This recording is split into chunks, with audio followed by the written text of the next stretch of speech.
Hello and welcome to Macstaff Live with me, Martin Crowson, and the MD of Macstaff, Anthony McCormack. Hi, Hans, how are you?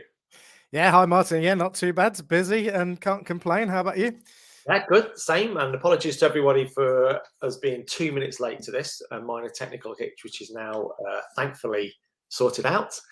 A huge topic to discuss today. And before we get into that, if you're not already a subscriber to Macstaff on YouTube, please subscribe now. And hit that notifications bell. If you do that, you'll be the first to hear of any live broadcast or any videos that Macstaff do in the future. And there's already an absolute host of videos on there to help you within the recruitment industry, whether you are a client or a candidate. Please check it out and let us know what you think.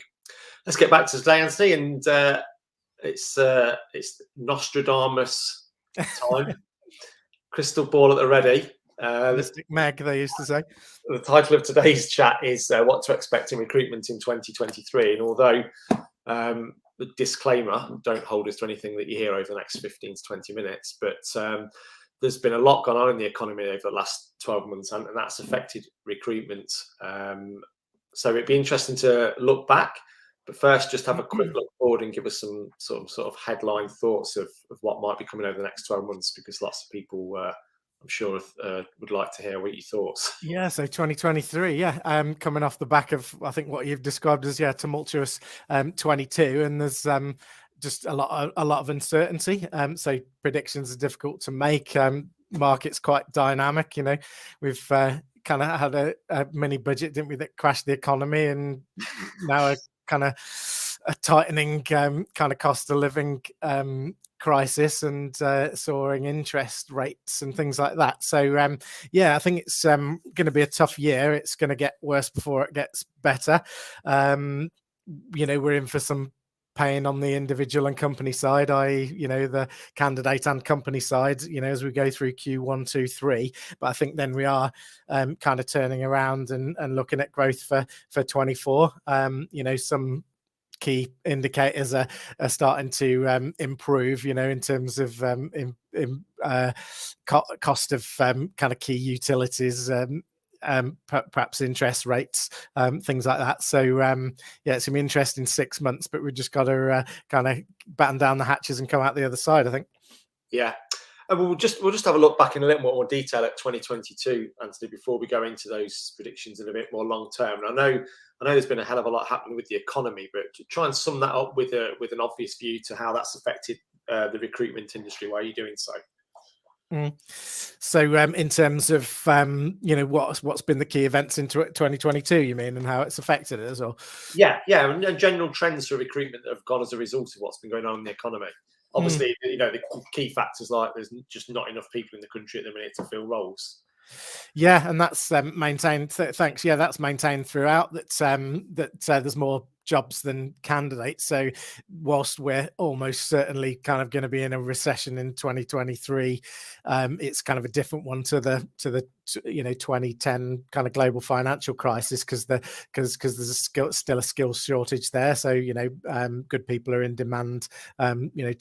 Good people are hard to find and things like that from the company side. In terms of the last year, I think it's actually a pretty good year overall for a lot of companies, and especially recruitment businesses. So anecdotally, I've heard of a lot of people having their record years and things like that, but it's kind of come in like a lion and gone in like a lamb kind of thing, really. Inflation put the brakes on it. And compounded by the war in Ukraine. Obviously, I think the economy was already kind of slowing down a little bit, but then when price hikes have come in on especially food and energy on the back of the Putin's war, then that's made things kind of difficult for a lot of companies, and it's kind of translating into some but not wholesale kind of redundancies. Now I've seen a lot of layoffs in tech, particularly. It's kind of been big in the news, hasn't it? Like in terms of like Twitter and Meta and whatever have just like released like swathes of people. Yeah, big numbers as well. Yeah, I know. Like Elon managed to kind of run Twitter with like a tenth of the workforce, I think, for a while there, didn't he? Just because he could. I was particularly disappointed to see, like, the as an engineering recruiter, to see the British Vault thing go down as well. Like, that was, the white knight kind of job for, protecting the UK automotive industry. So they ran out of cash, and that's a barometer or an example of a lot of other companies that are struggling at the moment. So I guess, to answer your question in a roundabout sort of a way, it's difficult for candidates now because they feel like they might have to move jobs sometimes to get a proper pay rise to meet cost of living. But also companies are not willing or able to just pick up the tab, for people's aggressive salary demands, or or even their cost of living rise, because the companies can't afford it either. So it's like a rock and a hard place, really. That's been one of the focuses of the last 6 to 9 months, hasn't it, Anthony? We saw some quite aggressive pay rises at the start of the year, and that's generally tapered off as the economic crisis has come in and hit hard, because suddenly, all of a sudden, businesses have started to think, actually, we've got to be careful here. We can't be offering the high pay rises we were beforehand. And it's made them sort of check themselves and sense check what they're doing. Yeah, so companies, in the first half of 22, like, we're pretty kind of gung ho. They're pursuing their, long-term plans and getting new projects in and trying to kind of capture market share and things like that. But kind of the mood changed with inflation kind of causing the cost of living crisis, and now they're being more cautious, like prudent financially, thinking, like, can we scale back and kind of ride it out, or where can we cut costs and things like that. The public sector is a kind of a separate thing, isn't it? Like, as we talked today, there's like 500,000 people on strike, I think. So they're in the kind of pay negotiation, union pay demands type situation as well. And it's a tough one, because nobody wants the kind of the sound bites of, like, choosing between heating and eating, do they? And nurses and teachers having to go to food banks. But by the same token, literally, I think I said this before, like, pay rises above the rate of inflation literally pour fuel on the fire of inflation, which is the kind of the main enemy. If we could get that under control, everybody, including all the public sector workers, will have more money in their pocket. But not claiming to have the magic wand answer on that. Yeah, and one of the videos we've done a few months ago, I remember, was how to pitch for a pay rise during times of high inflation. And that's a big challenge, isn't it, for people that aren't working in the public sector and deciding whether to go to their boss cap in hand, or whether to, bide their time for a better moment to try and strike. Yeah, and individuals have, certainly that's been a main factor in kind of job search or not, and or to stay and ask for a pay rise or not. I think I said, like, if you have to, of course you have to, don't you? If you can't pay the bills, something's got to move, either your current salary or your job search. But I'd just encourage people, like individual and company level, not to kind of cry wolf. Everybody's having a tough time. If realistically you can tough it out for 6 months and then ask for pay rises, when the kind of economic climate is better, or where there's kind of more budget, then that might be for the greater good, sort of thing. Yeah. Now let's stay with candidates then and start looking forward. And how will this year affect? What can candidates expect in 2023? And are you finding already that people are deciding to stay with their current employer, or is there still a lot of movement within the recruitment industry with people changing jobs, maybe to try and get that extra wage? Yeah, I think that there's still a huge demand, obviously, for most kind of disciplines and regions for candidates. So there's still quite a lot of activity in the job market. I think that things have kind of reduced a little bit in terms of less people looking, more caution, or just simply that the pay rises that people are hoping to get by moving are not available, so in the end they don't move. So the brakes are on a little bit, and there's kind of winners and losers in this, like from clients and candidates' point of view as well, and therefore the context and the approach will be different. Like thinking of industries that are booming right now, defense, like for kind of obvious reasons. Grocery retail, especially in the kind of the value end of the market, like your Aldis and Lidl's and what that sort of thing, that those companies probably are expanding and like paying good pay rises and really capitalizing on the situation. In hospitality, whereas they're particularly impacted by the kind of the energy bills and things like that. You can't get into a pub until like Wednesday or Thursday these days, can you? So that they're struggling and they won't be paying the pay rises. Who else is struggling? Tech, we covered it, didn't we, as well? So it was like a feeding frenzy for good like software developers and things like that, and their salaries were going up 50% and whatever. And there's a reality check, that's not going to happen anymore. So that's the client side. It kind of it essentially depends on how well your company and your sector is doing. On the candidate side, it kind of depends on whether you're employed looking to leverage your position for a better one, or whether you're unemployed and there is an increasing amount of those people unfortunately hitting the market. So that just caps the kind of unsustainable increase in terms of salaries as well, because somebody's always going to come in and undercut because something's better than nothing, sort of thing. The Annie Porter. Will unemployment continue to rise in 2023?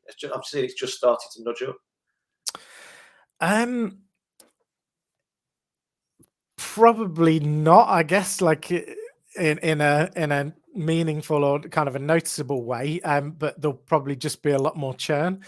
I think the people who have been released will be kind of picked up, albeit in maybe the same job with another company, maybe a slightly different or an entirely different job. But I think given that there's so much demand in the economy, there's so many jobs around, there's not going to be people kind of long-term unemployed unless there's other reasons for that, like health or just ethics.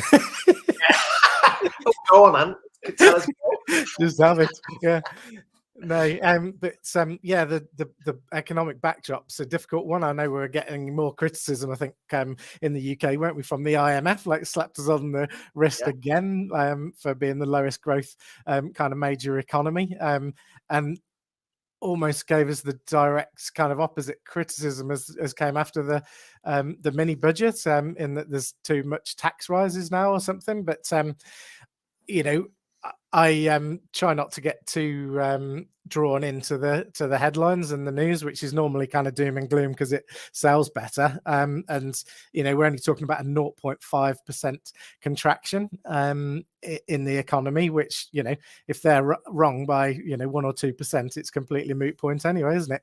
And while I'm at it, I think that we're probably the lowest growing like year on year G7, just simply because we were the fastest growing last year. Like, it's all stats, isn't it? People should keep calm and carry on, I think. To take away from today's broadcast, folks. I don't know. We sort of look more at candidates there and what they can expect, and how what have you heard from businesses that you deal with on how they're approaching things? You touched on it there, that they're becoming more cautious. Yeah. And if that caution is going to lead to a recovery in Q4, what actually takes place during that to make people, sort of release the shackles and start thinking, things are improving. How does that process work? So there is prudence, there is caution and kind of financial responsibility, I suppose, which is kind of a good thing. Companies and HR departments are having to do more with less, and there has been a lot of internal recruiters laid off. I'm connected with a lot of those on LinkedIn, obviously, and if there's going to be less hiring this year, there's going to be less recruiters required this year. So kind of they're the first to be impacted in a way. The companies are kind of focusing on the critical positions. They're being sensible with their bandings. They're not being held to ransom, by pay demands internally or for candidates coming from it externally, just because they can't afford to.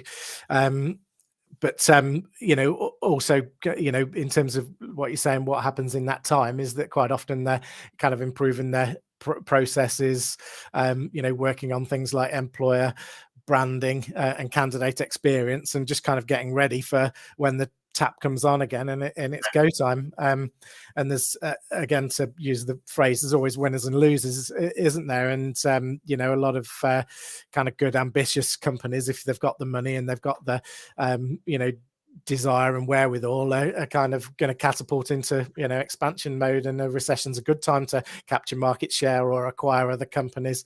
You know, a lot of the kind of the great companies were started in a recession. I'm thinking like Virgin Airways, like as an example, like because Richard Branson was kind of buying up aircraft while they were kind of dirt cheap and kind of being kind of left unused in the desert because everybody else was trying to offload and kind of get out the sector, and obviously has built it into, you know, the kind of iconic organization that it is today. So it's, you know, you see glass half full or glass half empty. It's one of those, isn't it? Yeah, it takes some real guts to take that approach on, though, doesn't it? And you can understand why a lot of businesses will be edging back and being more prudent, as opposed to people like Richard Branson taking that gamble.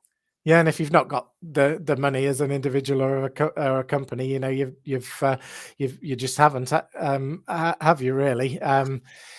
So you have to be realistic, but it's like, and it's better realistically, it is better to, you know, survive, to fight another day, and to, you know, come back maybe when the situation's good in 24 and expand then, rather than to overstretch in 23 and go bust.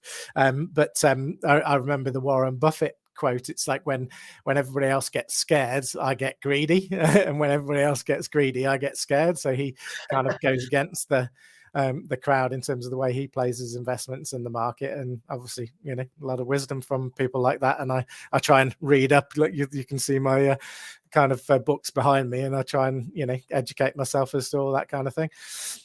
Okay, let's try and summarize a little bit and head towards conclusion then, Anton, with sure thing.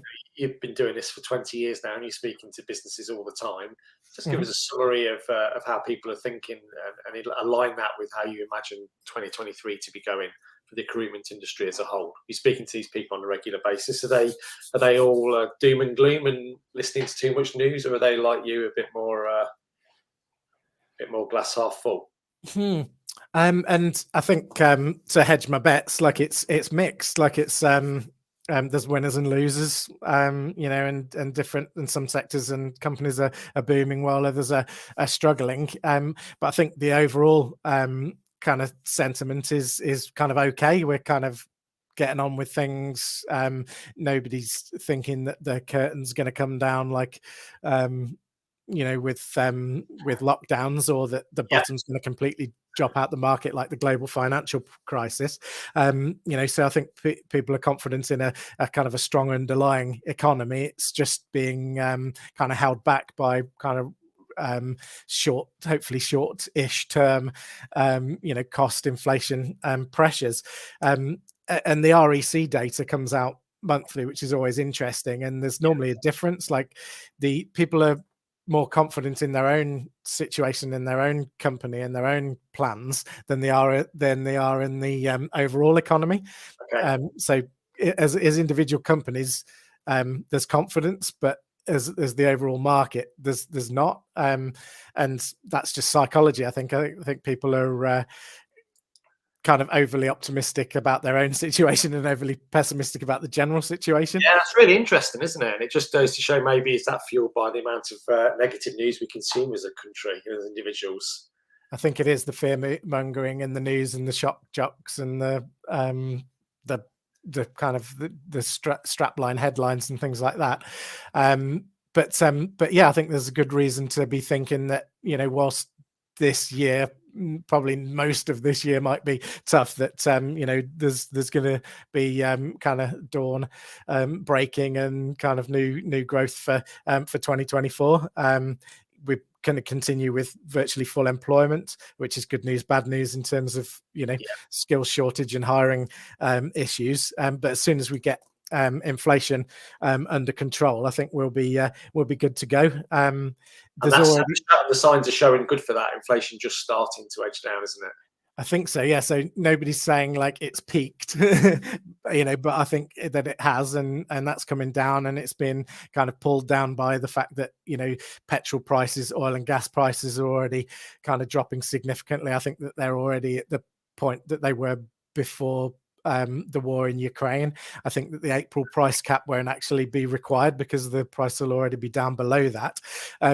Interest rates, which are almost like more of a concern now for homeowners and potentially for renters if their landlords hike the rent, that's going to be a bit slower, I think, to change. I think interest rates will still go up this year, but they'll be coming down again in 2024 as well. So it's like, be ready.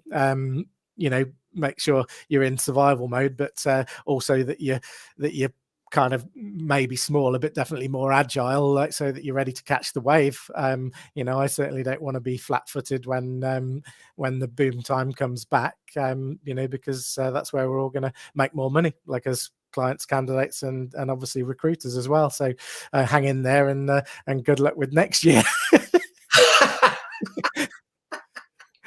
I think that's a lovely point to stop on today, Yancy. So we're Thanks, Matt. time.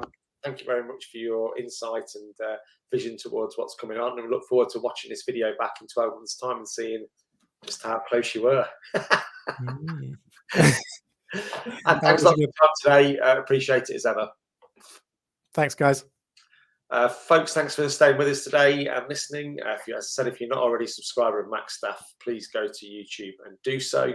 There's loads more information on there that we've recorded over the last couple of years to help both clients and candidates, including titles like recruiting in times of uncertainty and asking for a pay rise in times of high inflation. So check out that content and let us know what you think of it.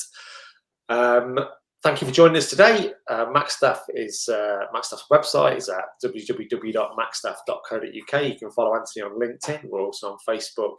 And as I've already said, on YouTube. And that leaves just me, Martin Crowson, to sign off and say thanks for joining us. Thanks again, Anne, and we'll catch you all again soon. Bye-bye.